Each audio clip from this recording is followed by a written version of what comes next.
तो दोस्तों स्वागत है एक बार फिर से एक नए वीडियो में। आज का जो हमारा टॉपिक है वो है सीनेट 2025 पे, यानी यूपी बोर्ड के बीएससी नर्सिंग के लिए जो एग्ज़ाम होता है कॉमन नर्सिंग एंट्रेंस टेस्ट, उसमें 2025 के बारे में बात करने वाले हैं कि कॉमन नर्सिंग एंट्रेंस टेस्ट का 2025 में जो बीएससी नर्सिंग के लिए एंट्रेंस एग्ज़ाम है उसमें पेपर पैटर्न क्या होगा, सिलेबस क्या होगा, एग्ज़ाम डेट क्या होगा। ठीक, क्योंकि कॉमन नर्सिंग एंट्रेंस टेस्ट में केवल बीएससी नर्सिंग का बात नहीं होती है। ठीक, उसमें आपका पोस्ट बेसिक बीएससी के बारे में भी बात होती है। ठीक, और साथ ही साथ आपकी एमएससी नर्सिंग के बारे में भी बात होती है। ठीक, कॉमन नर्सिंग एंट्रेंस टेस्ट में। ठीक, लेकिन आज हम स्पेशली किस पे बात करने वाले हैं, बीएससी नर्सिंग के बारे में। ठीक, तो बीएससी नर्सिंग के बारे में आज की इस वीडियो में बात करने वाले हैं। और उसमें इंपॉर्टेंट चीज़ क्या होगा कि आपका एग्जाम डेट कब है, फॉर्म कब से फिलअप होगा, सिलेबस क्या होता है, पेपर पैटर्न क्या होता है, इन सब के बारे में। ठीक, तो चलिए वीडियो में आगे बढ़ते हैं। और अगर आप चैनल पर नए हैं तो चैनल को सब्सक्राइब जरूर कर दीजिए। ठीक, तो आपका जो पहला टॉपिक है आज का इंट्रोडक्शन, तो इंट्रोडक्शन में मतलब हम यही देखने वाले हैं। इंट्रोडक्शन पहले ही दे चुके हैं कि सीनेट 2025 के बारे में बात करने वाले हैं।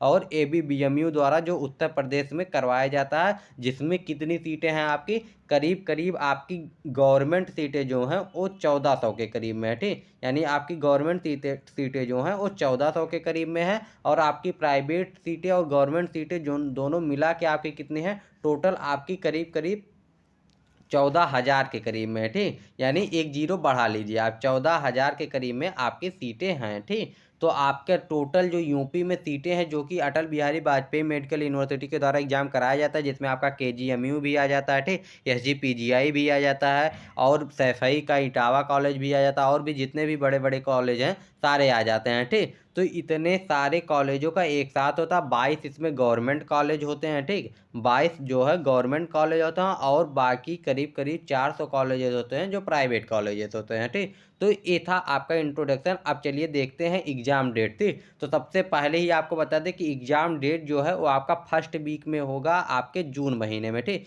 यानी जून महीने के फर्स्ट वीक में आपका एग्जाम हो जाएगा। और ये एकदम श्योर है, अगर फर्स्ट वीक में नहीं होता तब भी सेकंड वीक में हो जाएगा, यानी 15 जून के पहले आपका एग्जाम हो जाएगा। ठीक, ये एकदम फिक्स है। यानी अभी से आपके पास लगभग लगभग 5.5-6 महीने बचे हैं एग्जाम की तैयारी के लिए। ठीक, और इसके बाद एप्लीकेशन पीरियड जो है, यानी एप्लीकेशन पीरियड, एप्लीकेशन कब से कब तक रहेगा, एप्लीकेशन फॉर्म भरने का जो टाइमिंग है वो कब से कब तक रहेगा। ठीक, तो आपका एप्लीकेशन जो है वो मार्च में आ जाएगा, मार्च के 15 तारीख के बाद, यानी सेकंड हाफ में आ जाएगा आपका। ठीक, तीसरे चौथे वीक में मार्च के। और ये आपका जाएगा मई 2025 तक, यानी मई के लास्ट वीक तक कह लीजिए, या 15-20 तारीख तक, करीब करीब 15-20 तारीख तक आपका रहने वाला है। ठीक, यानी जो है आपके सेकंड हाफ, जो है सेकंड हाफ आपका जो मार्च है उससे लेके फर्स्ट हाफ जो मई है उसमें रहे, यानी करीब करीब आपके 1.5 से 2 महीने तक आपका फॉर्म का डेट रहता है। ठीक, तो आपका फॉर्म भर सकते हैं। ठीक, और फॉर्म की जो फीस है वो आपकी अभी आगे बताएंगे कि फॉर्म की फ़ीस कितने होने वाली है। ठीक,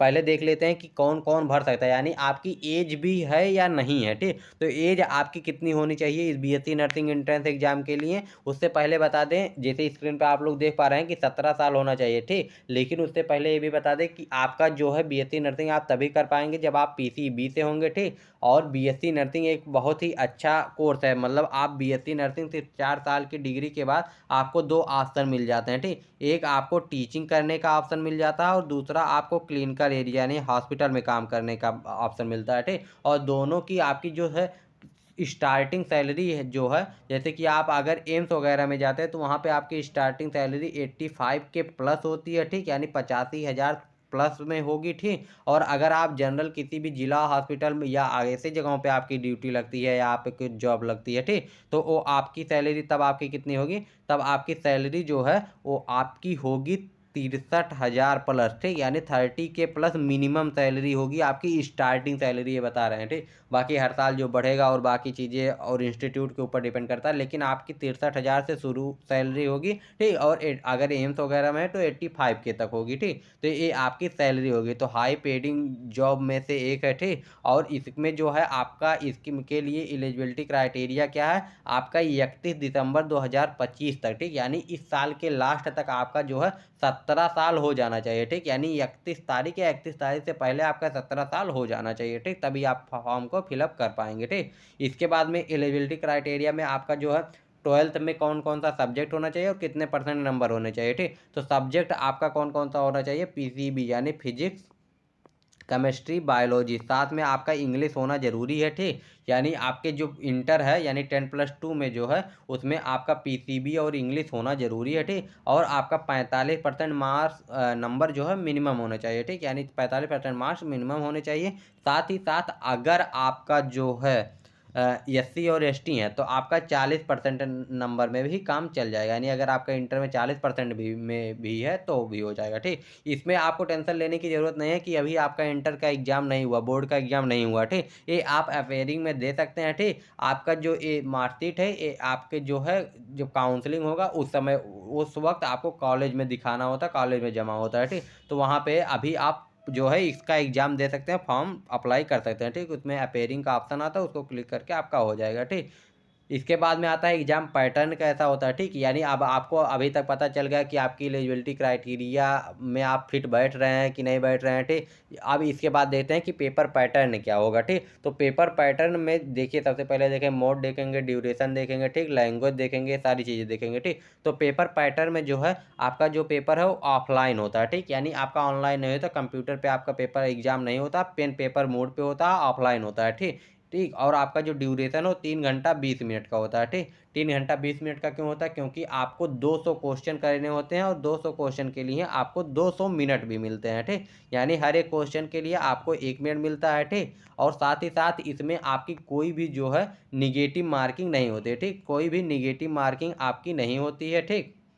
नेगेटिव मार्किंग आपकी कोई भी नहीं होती है। और जो क्वेश्चन है वो 200 क्वेश्चन होते हैं, ठीक। और एमसीक्यू बेस्ड क्वेश्चन होते हैं, ठीक। और एक क्वेश्चन पे 1 नंबर आपका मिलता है, ठीक। तो क्लियर हो गया, 200 क्वेश्चन आपके एग्जाम में पूछे जाने वाले हैं और 200 ही नंबर आपके होने वाले हैं, ठीक। और इसमें आपको अगर गवर्नमेंट कॉलेज चाहिए तो आपको कितना नंबर चाहिए, ठीक। अभी इसके बारे में आगे बात करेंगे कि आपको कितने नंबर पे आपका हो जाएगा और आपको कौन कौन से सब्जेक्ट पढ़ने पड़ेंगे, ठीक। तो आपका पहले बात कर लेते हैं कि एप्लीकेशन फॉर्म की फ़ीस कितनी होने वाली है, ठीक। तो अटल बिहारी वाजपेयी द्वारा जो बीएससी नर्सिंग का एंट्रेंस एग्ज़ाम करवाया जाता है उसकी जो फ़ीस है एप्लीकेशन की वो 3000 रुपये रखी गई है, ठीक। इस साल बढ़ भी सकता है, पिछले साल का कंपेयर करके बताया जा रहा है कि पिछले साल 3000 था, उसके पहले भी 3000 था, यानी 2021-22 से ही ये 3000 ही चल रहा है, ठीक। अब इसके बाद देख लेते हैं एप्लीकेशन फ़ीस हो गया, ठीक। अब देख लेते हैं कि कौन कौन सा सब्जेक्ट पढ़ना है, ठीक। तो सब्जेक्ट के बारे में अगर हम बात करें तो सब्जेक्ट के बारे में हमको पढ़ना होता है इसकी तैयारी के लिए आपका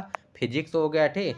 फिजिक्स चाहिए, केमिस्ट्री चाहिए, ठीक, और बायोलॉजी चाहिए। ये 3 सब्जेक्ट तो आपके होने चाहिए, साथ में साथ आपका इंग्लिश आता है, ठीक। और एक नया सब्जेक्ट आता है नर्सिंग एप्टीट्यूड, ठीक। नर्सिंग एप्टीट्यूड की एक नई जो है एक नया सब्जेक्ट जो है आता है, ठीक। तो आपका फिजिक्स, केमिस्ट्री, बायोलॉजी तो हो गया, साथ ही साथ आपकी इंग्लिश भी आती है, ठीक। और सारे क्वेश्चन जो है 40-40 क्वेश्चन आते हैं, यानी 40-40 नंबर के आपके क्वेश्चन आएंगे, 40-40 क्वेश्चन, ठीक।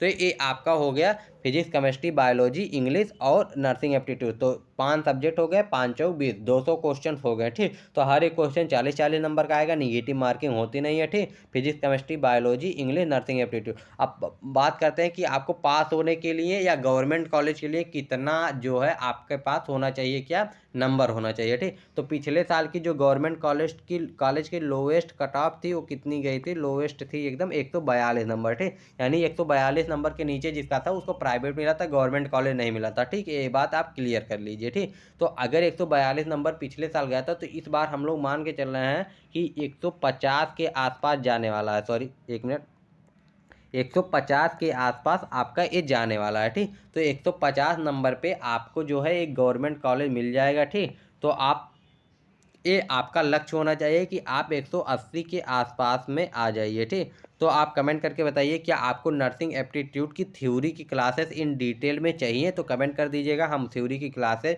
ला देंगे, क्योंकि 15 से 20 टॉपिक आपके हैं। और ये 15 से 20 टॉपिक अगर आपको 15-20 लेक्चर में मिल जाएगा डिटेल में और शॉर्ट में, ठीक। यानी मतलब कि लेक्चर छोटा होगा लेकिन पूरे डिटेल में होगा, ठीक। तो आपकी जो है नर्सिंग एप्टीट्यूड में जब 40 में 40 आएंगे तभी आपका जो है 180 का जो टारगेट है एक क्लियर हो पाएगा, क्योंकि फिजिक्स, केमिस्ट्री, बायो में कितना भी अच्छा कर लीजिए कुछ क्वेश्चन गलत होने वाले हैं। और इंग्लिश का सिलेबस होता है लेकिन उसका थोड़ा सा भरोसा नहीं होता कि क्वेश्चन कैसा पूछ लेगा। ठीक, तो नर्सिंग एप्टीट्यूड जो है एक बहुत ही सेफ सब्जेक्ट माना जाता है क्योंकि इसमें टॉपिक बहुत कम होते हैं। ठीक, तो आप कहेंगे तो इसका भी जो है लेक्चर बना के प्लेलिस्ट बना दिया जाएगा। ठीक, तो मिलते हैं नेक्स्ट वीडियो में। अगर आपको कोई भी दिक्कत हो, कोई भी प्रॉब्लम हो या कोई भी क्वेश्चन हो तो कमेंट करके पूछ लीजिएगा। Bye bye, take care and जय हिंद। और अगर चैनल पे नए हैं तो चैनल को सब्सक्राइब जरूर कर दीजिएगा।